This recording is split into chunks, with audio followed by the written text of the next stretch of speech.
कि rules of debit and credit.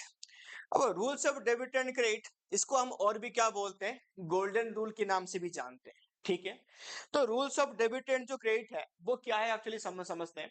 Debit की short form बहुत जगह पे तुम्हें मिलेगा डीआर करके, बड़ा डी छोटा आर, और क्रेडिट की जो शॉर्ट फॉर्म है बड़ा सी छोटा आर। ठीक है, समझते हैं। देखो, तो पहले जो रूल्स ऑफ डेबिट क्रेडिट हम पढ़ेंगे, जो हमारा गोल्डन रूल है, हमें पहले जानना पड़ेगा कि अकाउंट कितनी टाइप की है। तो इसको हम क्या बोलते हैं, क्लासिफिकेशन ऑफ अकाउंट।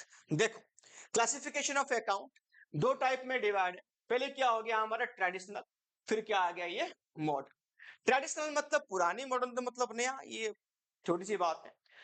तो ट्रेडिशनल का देखो यहाँ पे क्या था, पर्सनल एंड इम्पर्सनल, ये दो पार्ट में डिवाइड है। पर्सनल फिर कितने पार्ट में डिवाइड है, natural personal, artificial personal and representative personal. ठीक है, फिर इम्पर्सनल कितने पार्ट में डिवाइड है, रियल एंड नॉमिनल।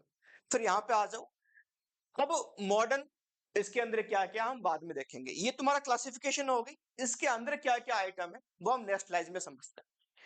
अब देखो क्या आ गया, अब नेचुरल, ये पर्सनल के अंदर आते थे, नेचुरल, आर्टिफिशियल एंड रिप्रेजेंटेटिव। अब सुनो, नेचुरल बाय गॉड, जिसको भगवान ने बनाया। जितने सारे इंसान के अकाउंट है सबकी सब किस में आते हैं, नेचुरल में।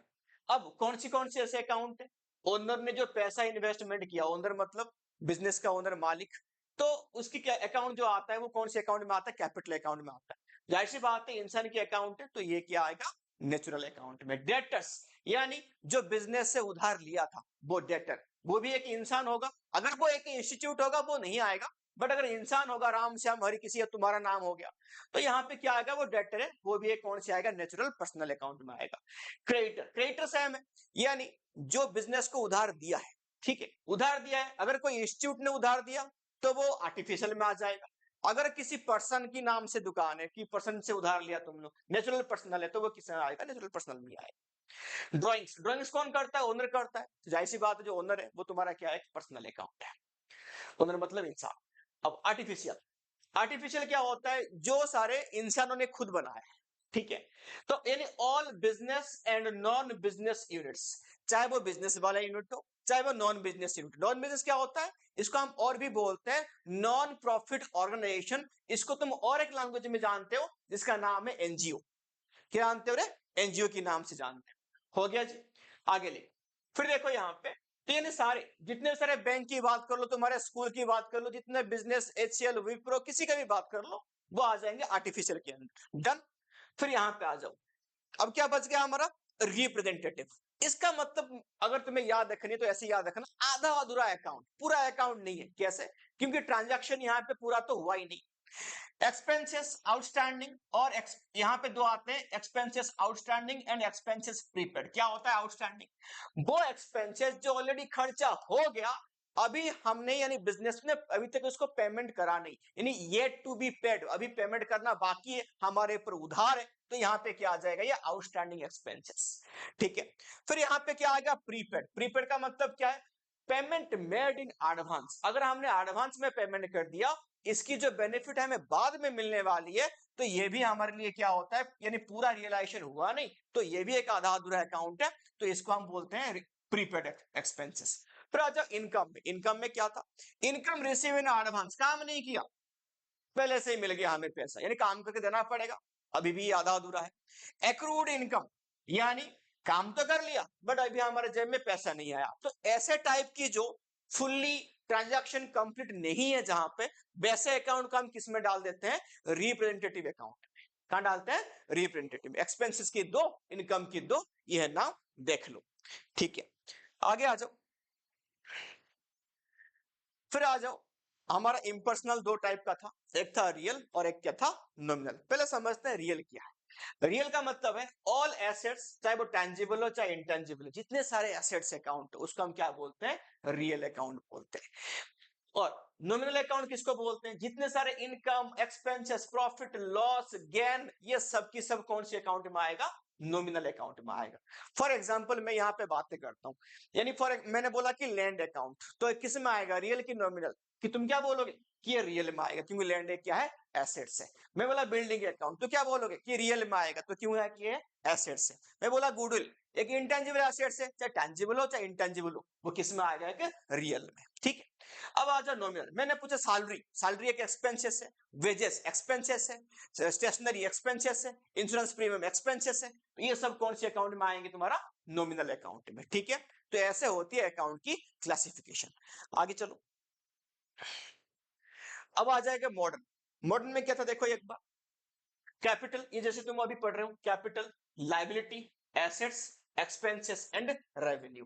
कैपिटल, ये हमें पता है कि नेटवर्थ जो ओनर ने बिजनेस में इन्वेस्टमेंट किया, लाइबिलिटी जितने सारे लोन एंड उधार वगैरह सब कुछ है, एसेट्स जितने सारे प्रॉपर्टीज है, संपत्ति है बिजनेस, जितने एक्सपेंसेस अभी मैंने बोला सैलरी, वेजेस, परचेज, ये सब। और यहाँ पे क्या आएगा, रेवेन्यू, मतलब जो इनकम, मेन इनकम क्या होता है बिजनेस की, सेल्स। ठीक है, तो ये सारे जो कैटेगरी ऐसे डिवाइड करने को, ये कौन सी ट्रेडिशन है तुम्हारा, ट्रेडिशनल नहीं, ये मॉडर्न है। क्या ये मॉडर्न है। अब देखो अकाउंट की क्लासिफिकेशन तो हम समझ गए, बट तुम्हें एटलीस्ट कुछ एसेट्स, कुछ लाइबिलिटी, कुछ एक्सपेंसेस, कुछ इनकम के बारे में एटलीस्ट टिप पे होना चाहिए, ताकि तुम्हें देखते ही समझ में आए कि हाँ ठीक है, एसेट्स है तो ये होगा, लाइबिलिटी है तो ये होगा, तब जाके तुम्हें रूल्स ऑफ डेबिट क्रेडिट समझ में आएगा। डन, चलते हैं देखते हैं अभी क्या है। अब आ जाओ, इसी गोल्डन रूल की भी बात करेंगे। ठीक है, गोल्डन रूल कैसे, अकाउंट की क्लासिफिकेशन समझ में आ गया, तो गोल्डन रूल भी तुम्हें समझ में आ जाएगा। चलो बात करते हैं गोल्डन रूल की। देखो, तो ये तुम्हारा क्या है, पहले ट्रेडिशनल, क्या आ गया, ट्रेडिशनल। ठीक है, अगर ट्रेडिशनल अकाउंट की क्लासिफिकेशन तुम पढ़ रहे हो, तो उसके लिए गोल्डन रूल अलग होगी, यानी रूल्स ऑफ डेबिट क्रेडिट अलग होगी। अगर तुम मॉडर्न पढ़ रहे हो, तो उसके लिए भी रूल्स ऑफ डेबिट क्रेडिट अलग होगी। एक ही पॉइंट आएगी जो सबकी कॉमन है, देखते हैं वो क्या है। ट्रेडिशनल यानी अगर डेबिट द रिसीवर, यानी जो रिसीव करने वाला क्या रिसीव करेगा, पैसा रिसीव करेगा, क्या रिसीव करेगा, वो कौन सी बैलेंस होगा, debit. And credit the giver, ये किस में होगा, हाईलाइट करो इसको, पर्सनल अकाउंट में। यानी कोई पर्सनल अकाउंट है, डेटर है, कोई क्रेडिटर है, जो कैपिटल है, जो ड्रॉइंग्स है, हम उसी के बारे में बात कर रहे हैं कि अगर कोई पैसा रिसीव कर रहा होगा वो डेबिट बैलेंस, कोई दे रहा होगा वो क्या होगा, क्रेडिट बैलेंस। ये पर्सनल में डेबिट द रिसीवर और क्रेडिट द गिवर। अब बात करते हैं रियल में क्या होता है, ऐसे कौन सा डेबिट होगा, कौन सी क्रेडिट होगा।